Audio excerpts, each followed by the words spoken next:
मुख्यमंत्री देवेंद्र फडणवीस बोलतात, आपण थेट जाऊयात। सर, आज अलंकापुरीत आलेत 750 जन्मोत्सव सोहळा होते। मला अतिशय समाधान आहे की अलंकापुरीमध्ये माऊलींचं दर्शन घेण्याकरता आणि विशेषतः 750व्या जन्मोत्सवाकरता येण्याची संधी मला मिळाली। आपल्याला कल्पना आहे की ज्ञानेश्वर माऊलींनी आपल्या वारकरी संप्रदायाचा एक प्रकारे पायवा रचला आणि आपण असं मानतो की तुकाराम महाराजांनी त्याच्यावर कळस चढवला। त्यामुळे हे अतिशय महत्त्वाचं अशा प्रकारचं वर्ष आहे।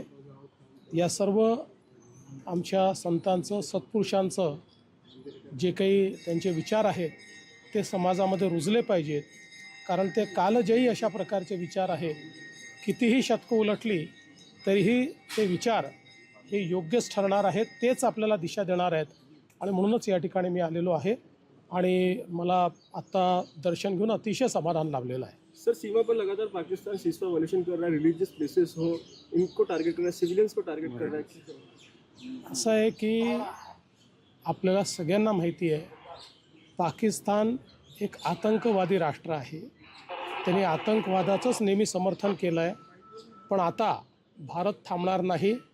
मोदीजींच्या नेतृत्वात योग्य उत्तर आमची सेना त्या ठिकाणी देते आहे।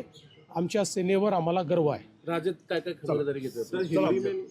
राज्यामध्ये कालच आम्ही बैठक घेतलेली आहे आणि वॉरबुकप्रमाणे जी जी काही खबरदारी घ्यायची आहे ती सगळी खबरदारी आपण घेतलेली आहे।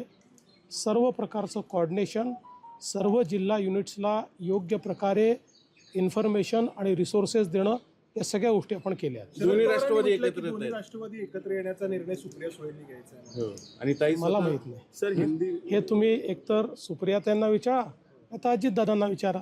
दोघे आम्हाला बऱ्यापैकी असं अरे भैया, बेगानी शादी में अब्दुल्ला दीवाना का करता लोकशाही मराठी ऐका, पहा, जागरूक रहा।